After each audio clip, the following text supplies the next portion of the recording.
En það eru ekki farið fram hjá nokkrum manni, það eru forsetakosningar framundan og það er rétt rúmur mánuður. Þar til gengi verður að kjörborði og frambjóðendur eru náttúrulega ferð og flugi landið að hitta mann og annan, kjósendur og við heppin hér á Selfossi náðum í Davíð Oddsson sem hefur verið á ferðinni hér á Suðurlandi undanfarna daga, haldið fundi og hitt fólk og Davíð komin hingað til okkar í beina útsendingu. Vertu velkomin, Davíð. Já, þakka þér kærlega fyrir. Þú hefur verið á ferð hér á Suðurlandi, já eins og ég segi, og hitt fólk og ert að halda fundi?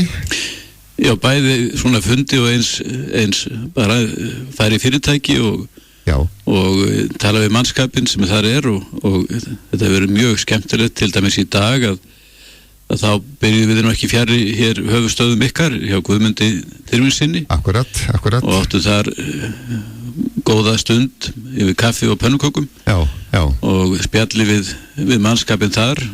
Það var mjög létt og kátt yfir því öllu saman og gaman að sækja þetta sterka og öfluga og dugmikla fyrirtæki heim. Þetta mikið vaxandi og gott fyrirtæki hjá Guðmundi og hans fólki. Mjög og þetta svo þrautsegt fólk og glaðbeitt, þannig það var sérstaklega skemmtilegt fyrir mig að hitta þau. Já, ertu að halda fundi, Davíð, hérna á Suðurlandi? Já, við munum halda fund á Hellu á morgun og í Vík líka á morgun. Og síðan ferum reyndar í bæinn aftur þá á laugardagskvöldið vegna útvars eða sjónvarpsþáttar. En förum svo aftur austur þar í framhaldinu, byrjum á Egilsstöðum og keyrum svo niður eftir allavega til Hafnar í Hornafirði. Þannig þetta er heilmikil yfirferð. Ég hef þegar verið á Akureyri, Ólafsfirði, Sauðárkróki og svo vorum við á mjög góðum degi í Vestmannaeyjum. Þar var mikill kraftur og dugnaður og gleði og góður mannskapur. Ég hafði einmitt spurnir af því, það hefði verið gaman þar. Það var virkilega gaman og þar heimsótt við fjöldastaða. Og eftir að hafa verið hjá Guðmundi og hans fólki, þá fórum við í Landsbankann. Landsbanki, náttúrulega þetta fallega hús sem nú með fegustu húsum landsins að mínu mati. Það má nú vel vera að vegna þess að þetta hús stendur svo nærri mínum æskuslóðum sem voru á Austurvegi 28. Já, þú nefnilega slist þínu fyrstu badskóm, ef svo maður segja, hér á Selfossi. Já, ég var hér fyrstu árin. Afi minn Lúðvík Nordal og Ásta Jónsdóttir amma mín. Ég var í svona skjóli þeirra með móður minni og bróður mínum. Og eftir að við með mamma fluttumst í bæinn, þá komum við aðra hverja viku, aðra hverja helgi alltaf austur. Og eftir að afi veiktist og þau fór í bæinn, þá hélt ég kynnum við fólk hér og var hér iðulega dálítið fram eftir aldri.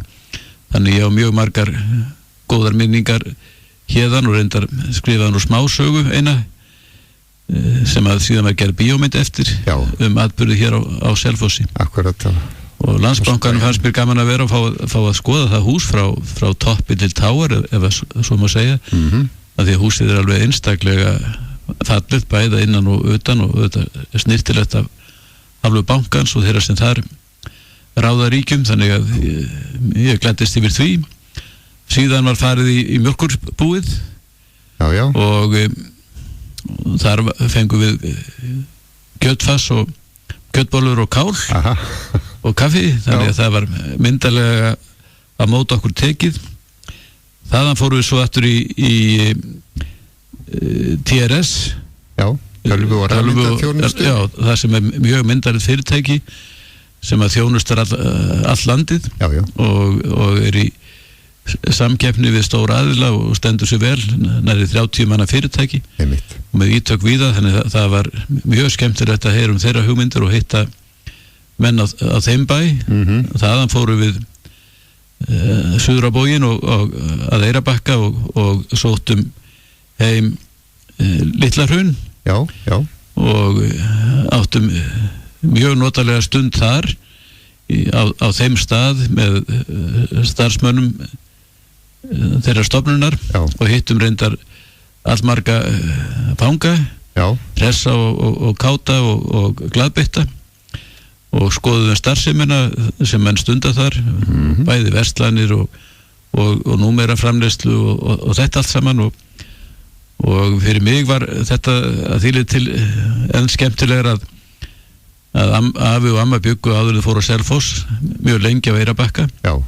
Mamma kom þangað áskömmul og bjó öll sín sokkabandsa ár á Eyrarbakka og var fermd í húsinu. Aha. Og afi var læknir á vinnuhælunni, held ég að vera kallað þá. Jú. Þannig þar voru heilmikil tengsl og mér fannst mjög gaman að því hvað mér var vel tekið þarna á þessum stað og á bakaleiðinni þá komum við við í jeppasmiðunni. Já.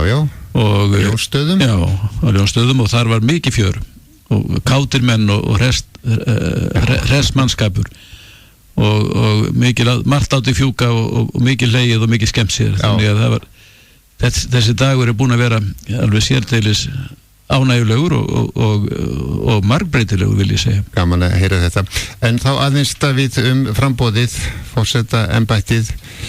Þú náttúrulega gamal reyndur í þjóðmálum, búin að vera í mörgum æðstu embættum á Íslandi, borgarstjóri, forsætisráðherra og seðlabankastjóri. Þið langar að verða forseti, langar þið að breyta því embætti eitthvað eða hefur forseti sitjandi einhver tök á því að breyta því eftir eigin höfði? Já, það hefur nú sýnt sig að sérstaklega núna í tíð síðustu tveggja forseta og kannski ekki síst þess sem nú situr að það forsetin hefur ákveðið svigrúm til þess að breyta embættinu eða ásýnd þess og hvernig það birtist mönnum eftir sínum vilja að hluta til, en auðvitað sem betur fer og þannig á það að vera þá lítur þetta embætti lagareglum og ekki bara venjulegum lagareglum heldur að því að þetta embætti þá lítur það stjórnarskránni sjálfri. Akkurat, sem setur því vissan ramma. Sem setur því ramma sem að menn eiga að gæta þetta mjög vel að fara ekki út fyrir. Það væri seinastur allra eftir forsetin að fara út fyrir ramma stjórnarskrár. Hann einn af þeim fáu embættismönnum landsins sem að vinna sérstakann eið af stjórnarskránni þegar hann hefur sín störf. Þannig að hans skylda bæði svo sjálfsagt sem hann og þess utan vegna eðstafs auðvitað meiri heldur margur annar að fara mjög gætilega og nákvæmlega eftir stjórnarskráni. En stjórnarskráin markar bara hefur raunverulega vald. Þess utan, eins og dæmin sanna, þá hefur forsetinn það sem við getum kallað áhrifavald. Já. Og það vald getur ekki nýst og forsetinn getur ekki beitt því nema hann hafi til þess bæði þrótt og þrek og vilja, kunnáttu og ekki síst reynslu og leið hafa hann kunnáttu eins og ég tel að felist í minni lögfræðimenntun til þess að gæta þess að áhrifavaldið taki ekki yfir raunverulega vald og hann haldi sig innan þeirra marka sem að stjórnarskráin setur honum. Já. Og ég hugsa mér það að fá ég þetta verkefni frá kjósendum Íslands að þá hugsa ég mér þetta vald þannig að forsetinn geti ekki síst með áhrifavaldi sínu tryggt umræðu, hann getur gætt þess að ekki eingöngu þeir háværustu fái málfrelsið. Akkurat. Það er svolítið þannig núna þeir háværustu til að mynda á netinu og víða annar staðar þeir fara mikinn, láta eins og tali í nafni alþjóðar. Akkurat, og það er margt látið eftir þeim. Margt er látið eftir þeim og ég held að forsetinn einmitt eigi að gæta sín mjög vel og jafnframt hafa þrek og þrótt til þess að beita áhrifavaldi sínu til þess að tryggja það að þeir sem ekki í hópi hinna háværustu að þeir fái líka málfrelsi og þessi að gæta þeirra sjónarmiða og viðhorfa. Ekki gengið á rétt þeirra sem að halda sér til hérs? Nei, þetta er fólk sem kemur samviskusamlega á kjörstað, kýs og treystir því að velverði þar með það vald sem það felur viðkomandi aðalega, hvort sem það eru stjórnmálamenn eða forsetin. Og ég held að menn verða að gæta þess að litlir háværir hópar til að mynda eða hávaðsamt fólk í netheimum, það fá ekki að stýra þróuninni á skjön við það sem að hinn lýðræðislega ákvörðun beindist að. Einmitt.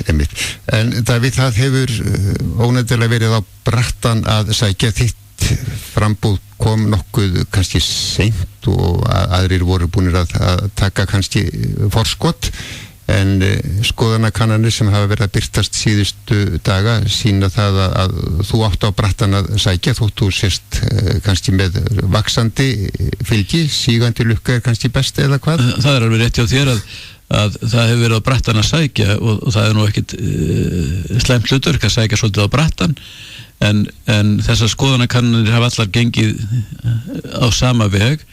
Svo fyrsta var 3% og svo næsta var 12%, þá kom 15%, svo 17% og þessar tvær síðustu kannanir Gallup og félagsstofnunar háskólans, félagsvísindastofnunar háskólans, það sína 22%, þannig að þetta hefur eiginlega verið frá því að ég byrjaði það bil 1% á dag sem að fylgið hefur vaxið.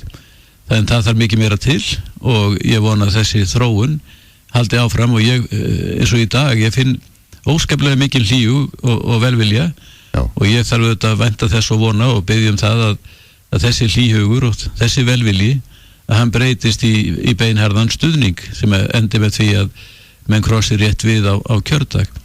Það er það sem maður biður maður á aldrei kröfu til eins í slíkum efnum, en auðvitað sá sem fyrir frambóð, hann væntir þess og vonast til þess að þeir sem eru vinsamlegir og sína hlýhug að þeir fylgi því eftir með því að tryggja að kjörseðlinn fari vel mertur og réttilega í kjörkassan. Til þess er jú leikurinn gerður. Já, til þess er leikurinn gerður. Er það ekki? En það er mikið mikið á næstunni framöndan hjá þér og þétt dagskrá, það er fundur, segirðu, á morgun? Á Hellu og síðan á Vík. Já. Og síðan fer ég aftur til Reykjavíkur vegna sjónvarpsþáttar sem að er hjá Birni Inga á Eyjunni. Já.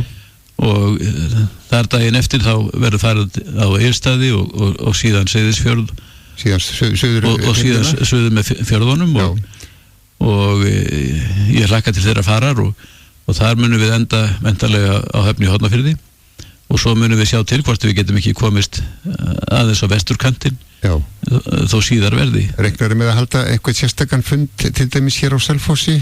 Það er ekki búið að taka endalega ákvörðun það, ég hef farið hér mjög víða. Já. Og mér þykir náttúrulega alveg sérlega vænt þennan stað af augljósum ástæðum reyndar vegna þess að þú nefndir í upphafi og ég á frekar vona því að það verði stemt að slíku. Já. Og það er svona hægara að gera það heldur en á stöðum sem fjarlægar eru. Það er hægt að skreppa. Stutt að skjótast. Einmitt. Davíð Oddsson, bestu þakki fyrir að gefa þér tíma til að koma hingað til okkar á Suðurland FM og gangið þér vel. Takk að þið kærlega fyrir að gefa mér færi á því að segja fáin orð við þig og ykkur á þessari stöð sem fer svo hratt vaxandi. Já, takk.